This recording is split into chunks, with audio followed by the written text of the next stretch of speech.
Have you ever received a blood test result and seen a tumor marker higher than normal? Or maybe a scan report said abnormal area, suspicious lesion, mass, nodule, or further assessment recommended? For many people, these words create immediate fear. The first thought is often, does this mean I have cancer? Today, let us explain cancer tests in a simple, calm, and practical way. We will talk about tumor markers, different types of scans, what an abnormal result may mean, what benign means, and why doctors sometimes request a biopsy. The most important message from the beginning is this: a test result can raise concern, but one test alone often does not tell the whole story. Doctors usually need to connect many pieces together: symptoms, examination, blood tests, imaging, previous medical history, and sometimes biopsy. So, do not panic, but also do not ignore follow-up. Let us start with tumor markers. Tumor markers are substances that may be found in the blood, urine, or body tissues.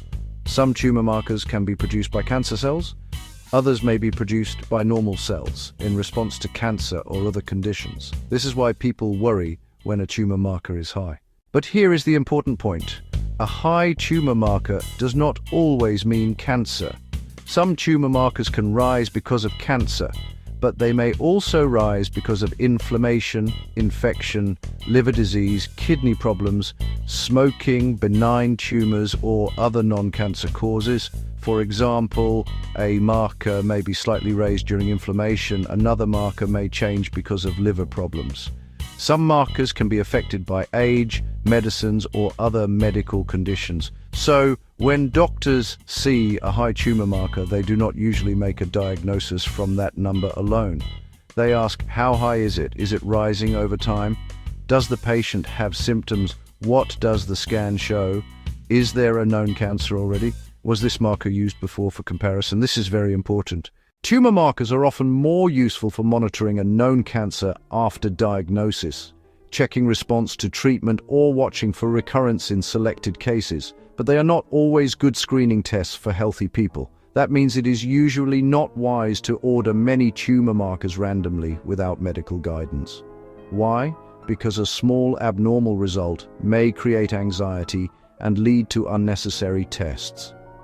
At the same time, a normal tumor marker does not always rule out cancer. Some cancers do not produce tumor markers. Some cancers may be present even when the marker is normal. So, the practical message is this: tumor markers are helpful tools, but they are not magic answers. They must be interpreted by a doctor in the correct clinical context. Now let us move to scans. Many people think all scans are the same, but they are not. Different scans answer different questions. Doctors choose the scan depending on the body part, the suspected problem, the patient's condition, and what information is needed. Let us go through the common scan types in a simple way. First, ultrasound. Ultrasound uses sound waves to create images inside the body. It does not use radiation. It is commonly used for breast lumps, thyroid nodules, liver, gallbladder, kidneys, ovaries, testicles, abdomen, and lymph nodes. Ultrasound is very useful when doctors want to know whether a lump is solid or fluid-filled. For example, a breast lump may turn out to be a simple cyst filled with fluid. That is very different from a solid mass.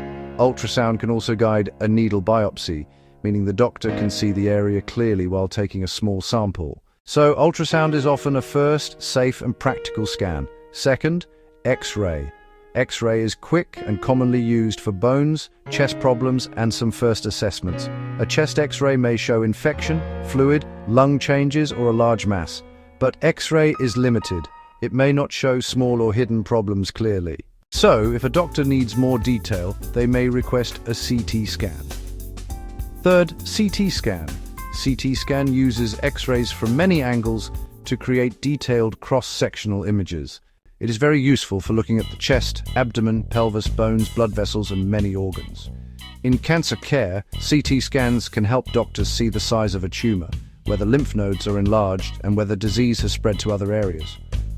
CT scans are also commonly used to follow response to treatment. Sometimes contrast dye is given through a vein or by mouth to make organs and blood vessels easier to see.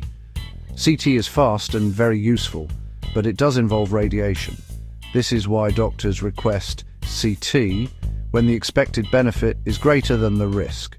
Patients should not be afraid of CT when it is medically needed, but they also should not request repeated scans without reason. Fourth, MRI.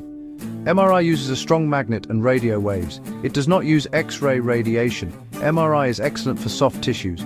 Doctors may request MRI for the brain, spine, pelvis, liver, breast, muscles, joints, or certain tumors where fine detail is needed. MRI is especially helpful when doctors need to understand the relationship between a mass and nearby nerves, muscles, vessels, or organs. MRI usually takes longer than CT. Some people may feel uncomfortable because the machine is narrow and noisy. Also, some patients with certain implants, pacemakers, or metal devices may not be suitable for MRI. So safety screening is important before the test. Fifth, PET-CT scan. PET-CT combines two types of information. The CT part shows the structure, where things are in the body. The PET part shows activity, areas where cells may be using more sugar or showing increased metabolic activity. This can help in some cancers to assess spread, treatment response, or recurrence. But PET-CT is not needed for every patient and not for every cancer. Also, not every bright area on PET means cancer. Inflammation and infection can sometimes also show increased activity.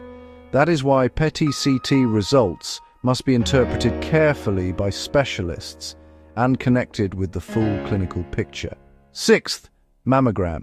A mammogram is a special breast X-ray used for breast screening and breast assessment. It can detect changes that may not be felt by hand. But an abnormal mammogram does not automatically mean breast cancer. It may show dense breast tissue, cysts, calcium deposits, benign changes, or an area that simply needs more views. The next step may be extra mammogram images, ultrasound, MRI, or biopsy. The key message is an abnormal mammogram needs follow-up, not panic. Seventh, endoscopy. Endoscopy is not exactly a scan, but it is an important cancer test. It uses a thin tube with a camera to look inside the body. Examples include colonoscopy to examine the large bowel, upper endoscopy to examine the stomach and esophagus, and bronchoscopy to examine the airways. Endoscopy is powerful because doctors can see the lining directly and take a biopsy if needed. For colon cancer prevention, colonoscopy may also allow doctors to remove polyps before they become cancer. Now, after all these tests, what does an abnormal scan actually mean? This is one of the most important points in the video. An abnormal scan means the radiologist saw something that is not completely normal. But abnormal does not automatically mean cancer. It could be inflammation, infection, scar tissue, a cyst, a benign growth, a harmless nodule, an old healed problem, or sometimes cancer. The scan report may use words like lesion, mass, nodule, opacity, shadow, or enlarged lymph node. These words describe what is seen. They are not always a final diagnosis. For example, a lung nodule may be due to old infection, inflammation, or cancer. A liver lesion may be a benign hemangioma, cyst, fatty change, or something more serious. A thyroid nodule is common, and many thyroid nodules are benign. An enlarged lymph node may happen because of infection, inflammation, immune disease, or cancer. So, doctors ask important questions. Is the abnormality small or large? Is it changing over time? Does it have suspicious features? Are there symptoms? Are there risk factors?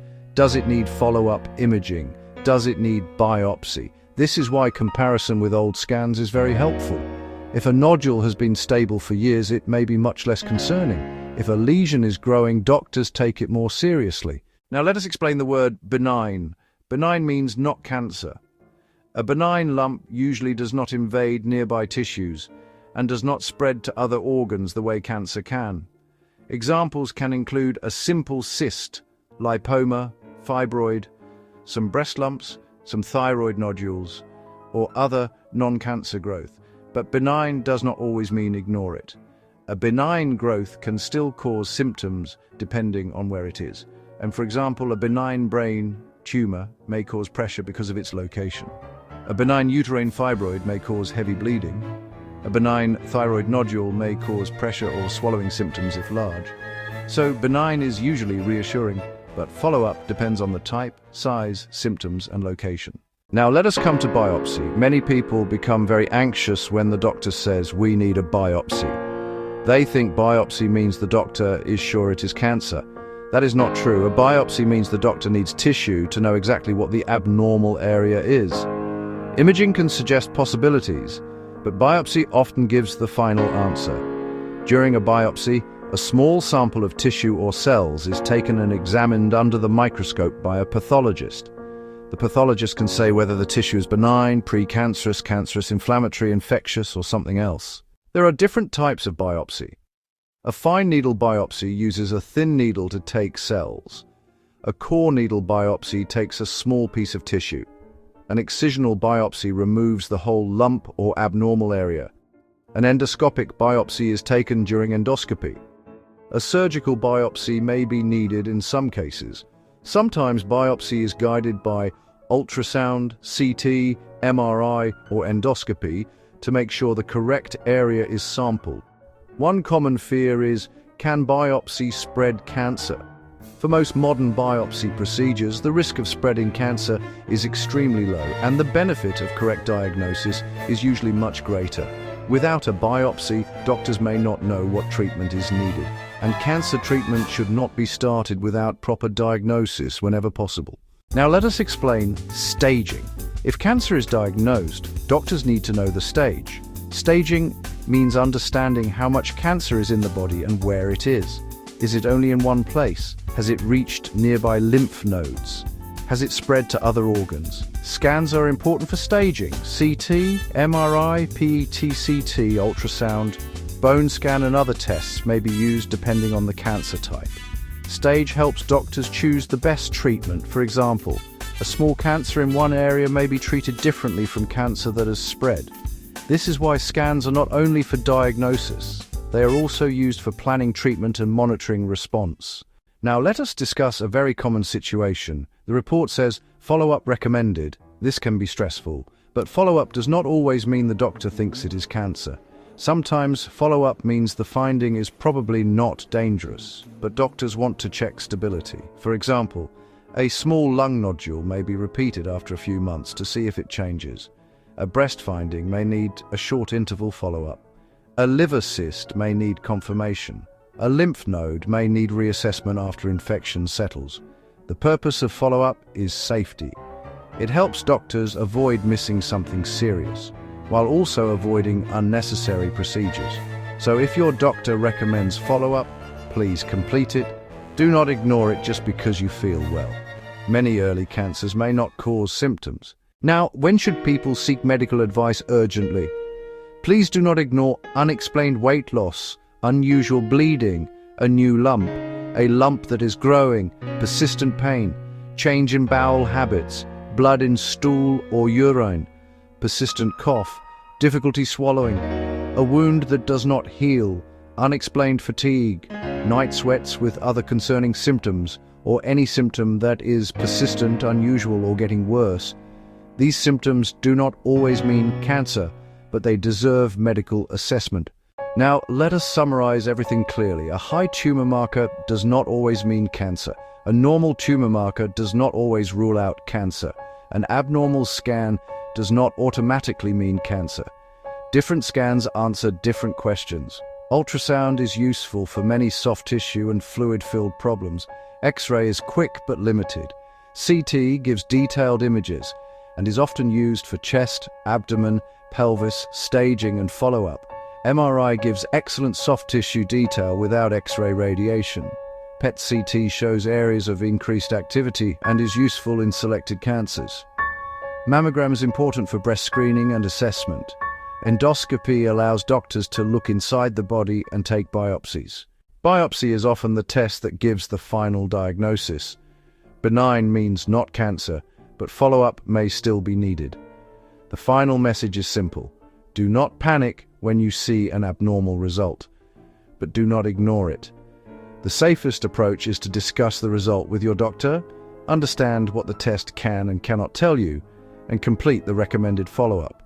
Cancer tests are not there to frighten people. They are there to find the truth, guide treatment, and sometimes detect disease early when treatment can be more effective. This video is for general health education only. It does not replace medical advice, diagnosis, screening, imaging interpretation, biopsy interpretation, or treatment from a qualified healthcare professional. If you have an abnormal test, persistent symptoms, or concerns about cancer, please speak with your doctor. Prepared by Professor El-Tanani.